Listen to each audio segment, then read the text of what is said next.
everybody, it's Chasey Poo, and today I want to talk about why I decided to do gel instead of injections in regards to testosterone. So before I get into this video, I just want to make sure that I'm talking about testosterone injections and gel and different types of administration in regards to the trans community and people who are non-binary, alright? I'm not talking about this in terms of like steroid use, so if this gets on a random part of YouTube, this is not a good video for you, don't watch this. I'm just giving you a preface because some of my videos have ended up on some weird parts of YouTube lately and I'm getting some really interesting comments, so just in case, this is information for the trans community. Alright, so to start off, alright, there are many different ways to take testosterone, alright? The most common one is injections. Then there's the gel packs, there are pills, there's the deodorant, there's the nasal spray, and there's the pellets. Now, those are the only ones that I can think of with the top of my head, whatever. There are definitely other ways to take it, but those are the main ones that I know that people have taken in the trans community. So, somebody on one of my Instagram posts asked me why I decided to do gel instead of injections and why that changed over the years. So just to give you a little bit of like a history with my own transition, I started hormones in 2010 and I actually did injections at first. So my preconceived notions of the gel back then was that it doesn't work as well and that your changes like happen way slower. And in 2010, that's not what I wanted. I wanted the changes like fast. I wanted this to happen. I wanted to look like a boy because that's who I was. And so I decided to go with injections. So I even brought it up to my doctor when I started hormones. I was like, oh, I heard that the gel isn't that good. And I remember him saying like, oh, I mean, that's not true. It does work. But he didn't seem very convincing to me. And I feel like he should have maybe explained it a little bit more because for years I thought that the gel wasn't as good as injections, which is not true. So I was on for a year and then I had to go off because the changes happened too quickly. And that's just a personal thing that has nothing to do with anyone else. It's just me. I felt like I don't like change a lot and I was seeing changes in the mirror and it was just too much for me and I just needed a little break. And I'm really glad that I did that because I was off T for like 10 to like 12 months and in that time I was able to really realize like, okay, yes, I do want to be on T. These changes are right for me and this is who I am. So it's just funny that I went on injections so I could get these fast changes and the changes like happened like a regular like time frame that they usually would happen and it was just too much for me. So I just think that it's funny. So after 10 plus months of being off, I went back on injections, alright? And I started to get really bad needle anxiety. And that's when I was like, maybe I should switch. Maybe I should do the gel instead. So I talked to my doctor and I was like, I think I'm ready to go on the gel because I've done research now and I know that it's almost the exact same as injections and I would rather not have to deal with injecting and I'm okay with putting gel on. And now here we are, whatever that is, 9 years after I decided to switch, that I am still on just the gel. So I decided to switch because I had a lot of anxiety with needles and I'm really glad that I did, and I'm just going to talk a little bit about my experience being on the gel because there are definitely pros and there are definitely cons. So for me specifically, the injection, I had injections like every Wednesday. I would start getting anxious on Saturdays. That's not a good life to have where you're anxious for like 5 days before your injection. And I felt like doing the gel would be way better for me because it would just be apply it once a day and that's it. And I was right because that is literally how easy it is. I wake up in the morning and I put my gel on my arm and then I walk away and that's it. I felt like doing the injection each week made me feel more dysphoric about being trans and that like this sucks because I have to do this for the rest of my life. I have to poke myself with a needle because I can't just look and like seem how I am inside, and that really messed me up and caused me a lot of dysphoria. And then you switch over to the gel and now I don't even think about being trans anymore, which I know is such a weird thing because like my whole life is about being trans. I'm very open. I have a pride flag outside the house. I have them on my car. Like my whole video is trans things. I do talk about it a lot. Like it's super important to me and it really, really is. But there is something about it internally like reminding me that being trans equals suffering, and that with injections was that link that I just did not want to have. So now with gel, I no longer equate like suffering with transition for myself personally. Oh my god. I know that it's going to be different for people, but I'm literally just talking about myself and my own experience here. And so for me, doing gel each morning, I don't even think about being trans in a negative way anymore. I think about it like, oh, I have to put the gel on. Oh, I can't touch my partner for like 3 hours. I have to wash my hands, make sure I don't touch the cats. And like that stuff is fine with me because I don't equate that to being trans. It's like, oh, I'm just putting my gel on. That's it. So mentally for me, it's been a lot better. And I do really like that. It makes me feel like my levels are more consistent because it is every day that I do the gel, every morning. So I'm purposefully in this video not really talking about doses or talking about brand names. In the past, I've talked about brand names and my video gets demonetized, so I'm really trying to like tiptoe around that. But I will say that I was on the main brand of the gel back before there were any generics, all right?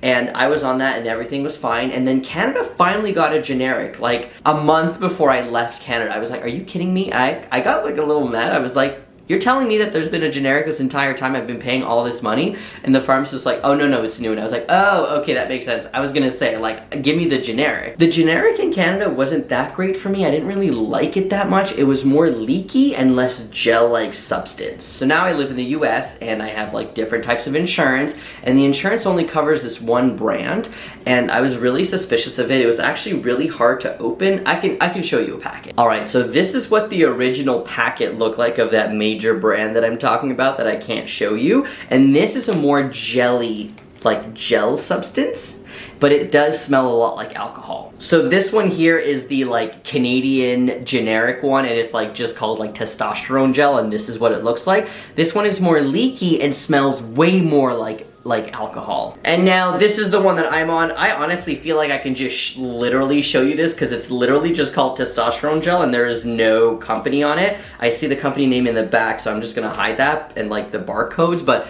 this is what mine looks like now. So let me just bring it up and show you how to open it. I'm giving you all this information like you care, but I just thought I would show you like the different types. All right, so this is what the original packet looks like. So you cut it here and then it opens up, very easy to just dispense. This is the Canadian generic. It's rude because there's no like cut. You actually have to use scissors. Like who carries around scissors with them? What if you're on vacation? Like this is not, I don't like this. You can also use your teeth to open it, but like that's not great. All right, now this is the one that I'm on. This is how you open it. At first I was like, this is literally impossible. I had carpal tunnel surgery on both my hands in the last couple of months, and opening this with the dexterity that I had was, I literally had to get Sierra to open it for me or use scissors because it was impossible.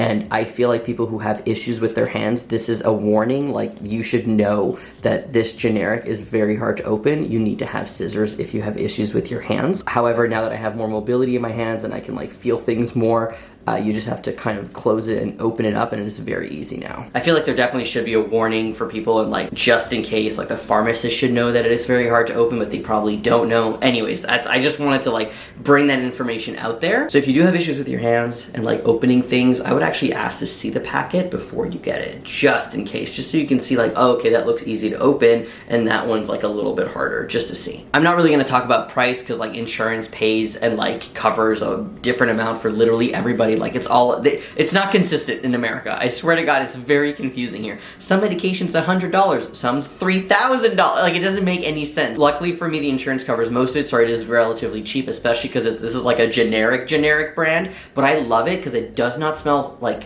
a lot of alcohol. It smells a little bit like alcohol. The smell of alcohol is a little bit triggering for me, especially when it smells like alcohol. Like I really don't like that smell. And I do like that it's like a gel, like watery, and it comes on your hand.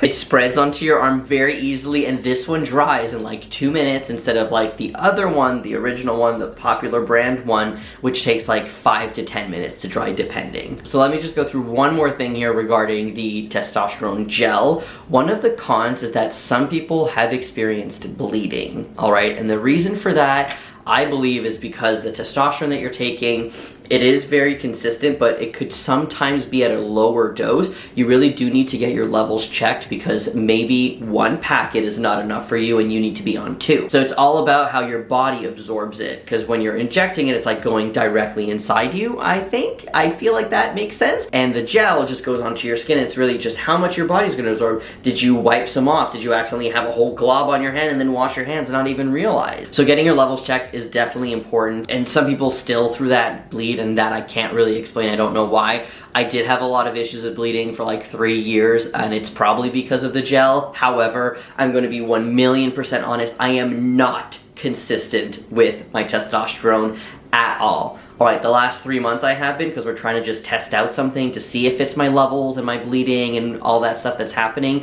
However, in the last 2 years, I've taken like 1 packet a week, 2 packets a week, like very, very like not consistent at all. And that's just more of a personal thing and how I feel in my own identity and how I like the changes that I'm seeing and how I don't want certain changes to keep happening and like so on. And that's just a personal thing for me. I did actually kind of make a video about this, and I can link that in the description below, about my identity and how I feel like it's changed in the last 11 years and so on. So yeah, that's just another story for another day. But that is something that you should be aware of, that could happen, that you get some breakthrough bleeding or just bleeding monthly. You should definitely check your levels. And then there are other medications that you could be on. You could be on progesterone. I'm on that to stop my bleeding, and it has helped a lot. So anyways, that's just other things. All right, this video I think went all over the place, but I just wanted to talk about my preference in going for the gel instead of injections. There's nothing wrong with injections, and I will say that there's this really cool contraption now called like an auto-injector that you like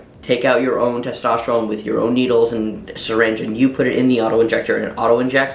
I made a video with my friend Kai a couple of years ago, so I can post that in the description below. However, I will say that if that auto-injector literally existed in 2010, I would have gotten that, and I probably would still be on injections, I feel like, because that would, nah, you know, I say that, but that's lies. I definitely would have just gone on the gel, because no matter what, I think that even though I had a fear of needles and like I didn't like injecting myself, just the thought of it, like I have to inject anything in my body, even if someone else was doing it for me, is just very dysphoria inducing related to my transness. Very interesting. I don't know. And if you're wondering why I never went on any of the other ones, I did. I tried the nasal spray for like 5 seconds once, because I was like, honestly, I was gonna do it more as an experiment to see how it works and if it works, because if it's like really cool and like easy to use, I'm gonna do it and I'm gonna tell everybody about it. However, it was a bust. Totally not recommended. It smells really weird, and it's not a spray. If it was a spray, that's cool. It was a gel that you put into your like inside of your nostrils like this way, and you have to rub your nostrils. And it was like the first time my doctor ever used it, and he told me to do it like once a day. I looked at the papers, it said something like 6 times a day. I was like, so I was getting, oh, it was horrible. I was on a cruise and it was hot. I was getting hot flashes because I was on like hormone blockers at the same time. Oh my, it was not fun. It was a mess. So the nasal gel spray, not recommended. There is also a deodorant, but that's just the gel that you add onto a deodorant thing that you put here. Might as well just put the gel here. You know what I'm saying? Which brings me to my last thing again, is that the gel, you can only put it in certain places on your body. The pamphlet that I had said arms and stomach only. However, now there are other ones that are like approved to do it on your legs, on your thighs. So I did it on my stomach for years until I got too hairy and I couldn't do it on my stomach anymore because it was just going on the hair. So now I just do it on my arm and on my back right there. That's just how I do it. That's how I put it. I put it like that. I do this, go in the back, touch the back this way, and then I'm done. The pellets are a little bit more complicated. You have to like get those changed every 3 months, so that really wasn't for me. And then the pills is something I'm suspicious about, because for years they said no testosterone pills because it's gonna go to your liver, and that's not good, especially with testosterone. However, there's like a new one that's approved now that you can use as a pill. I really don't know much about it, and I don't know if I trust it yet. I need more information about that, because that one I'm just a little bit too suspicious about, because it's like, it's gonna go to your liver no matter what. Like, what is gonna happen between there? I don't know.